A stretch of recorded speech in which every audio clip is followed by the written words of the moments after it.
Hello, and let's have a look at the head today and at conditions like migraines or headaches, and look at how gua sha can really help with the symptoms of these. So the first thing you need to know about things happening in your head when you have pain is that the cause of the pain isn't necessarily in your head. Well, it may be, and there are occasions when it is in your head, but you've got to think of your head as part of the rest of your body, and something's happening in the rest of your body and it's causing a change which gives you symptoms in your head. So one of the most important things is to think about, well, where have you got the pain? Which part? Sometimes it's everywhere, sometimes it's difficult to know exactly which part it is, but at other times it's a bit more clear. Okay, well, the general idea is if you've got a headache which is towards the front of your head, well, that's connected to the front of your body, and that will be the stomach channel. If it's towards the side of your head, so the temple area, often connected with the side of the eyes, well, that's the gallbladder channel.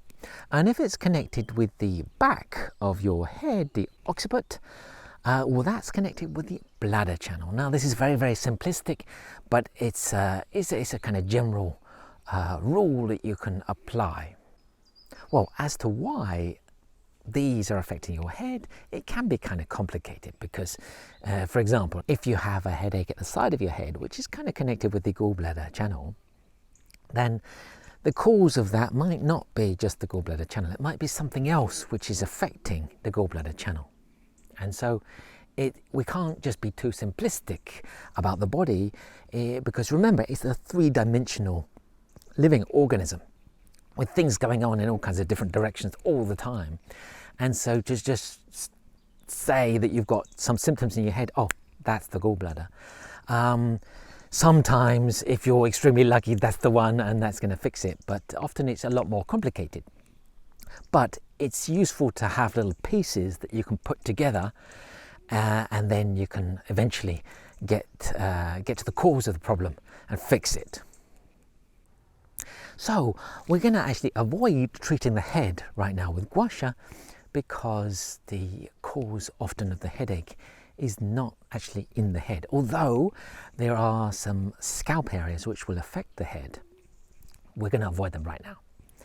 So maybe the first place to visit with any headache is, of course, your neck, because all of these channels or rivers which are around your body, they're all coming up through the neck area towards the head. And so if there's something wrong anywhere in the body, it's going to be reflected in the neck area before it hits the head. And often if you can release any holding pattern in this area here, it will really help the blood flow to the head area and might help you. So with any treatment of the head, start off with clearing the neck. So that just means use gua sha in a downwards motion along the whole neck area into the shoulders, especially around the back. So remember, whenever you're treating the neck, don't treat the front of your neck. That's very, very important. You can come as far round as the internal edge of the sternocleidomastoid muscle, and don't go any further towards your Adam's apple here. This is because you can do damage in the area, and people have done damage, and it's well documented of the damage people have done in the frontal area here, and some of them can be quite serious. So it's only around the back and the sides that you treat with the neck. So for the head, a great place is the back, and we're looking mainly at the lower back. That area of your back will really affect blood flow in certain areas. So one of the key ones is the liver and gallbladder, which will cover the side there, the stomach and the pancreas, which will cover the front part, and the bladder and the kidney, which will cover the back part. So you've got, these are basically called the storage areas around the back of your body. They've got a kind of special, deeper function. And so it's a great place to come to when you're treating the head. So it's the lower back and you're scraping downwards. And you can cover the whole of the lower back. Just be careful of the spine if there are any spinal issues or if there isn't sufficient soft tissue.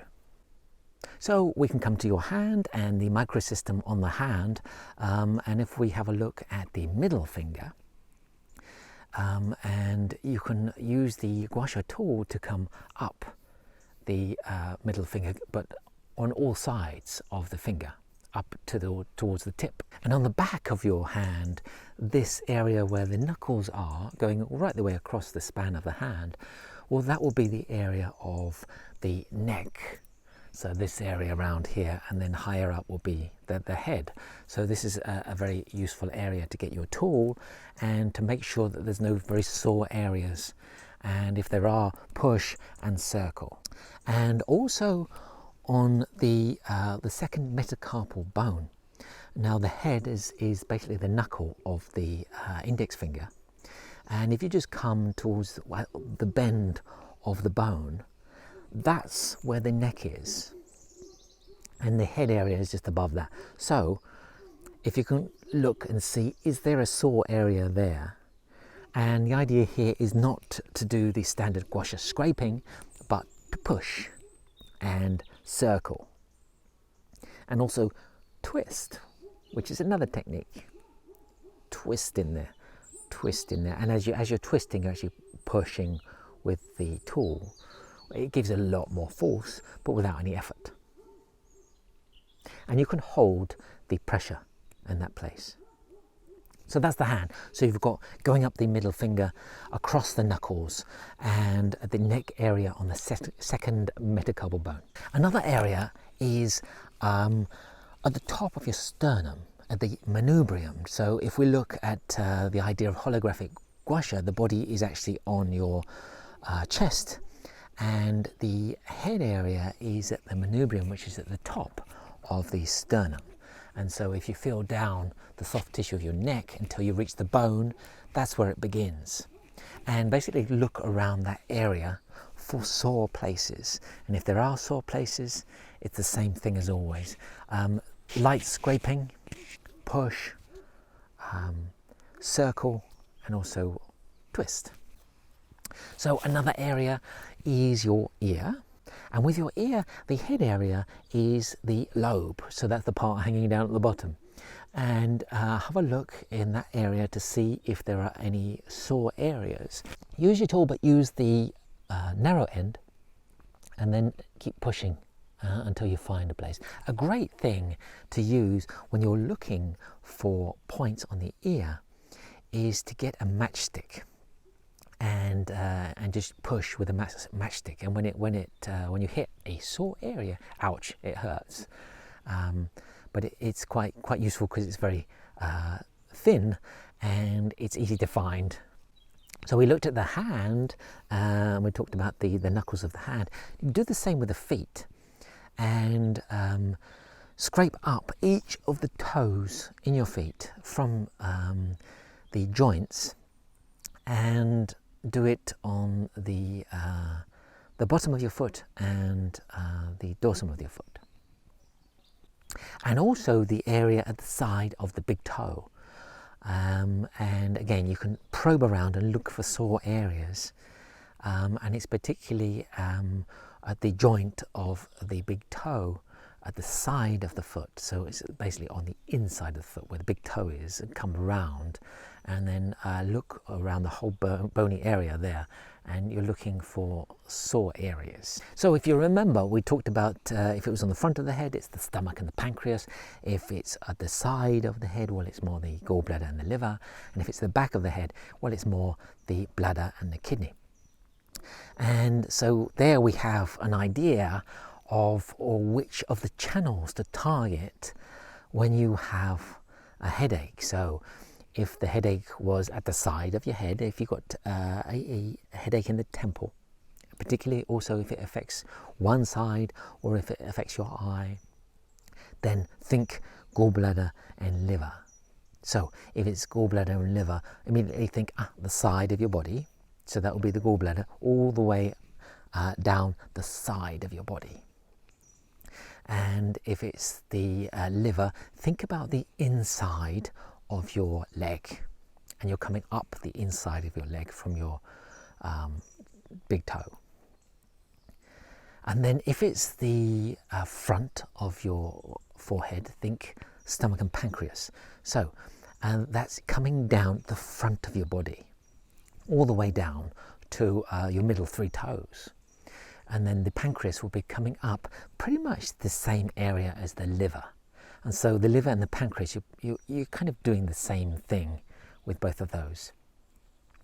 And then if it's at the back of your head, you're looking at the bladder and the kidney.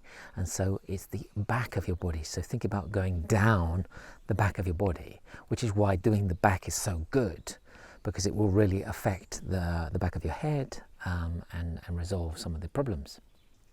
But also down the back of your legs, down to your little toe. And the kidney will be coming up in a vaguely similar area to where the liver and the pancreas come up, but slightly posterior to that.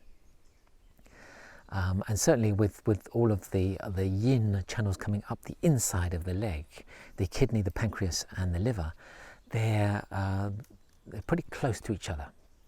And so you can often get all of them at the same time.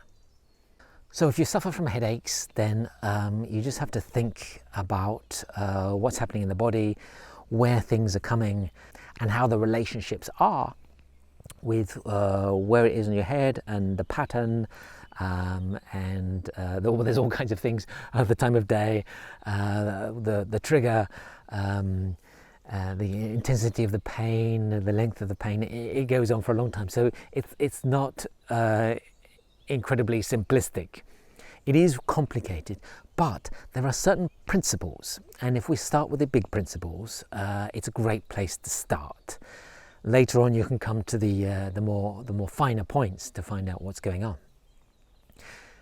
So I hope you enjoyed this look at your head, and if you like this video, click like, and there's another button for subscribe.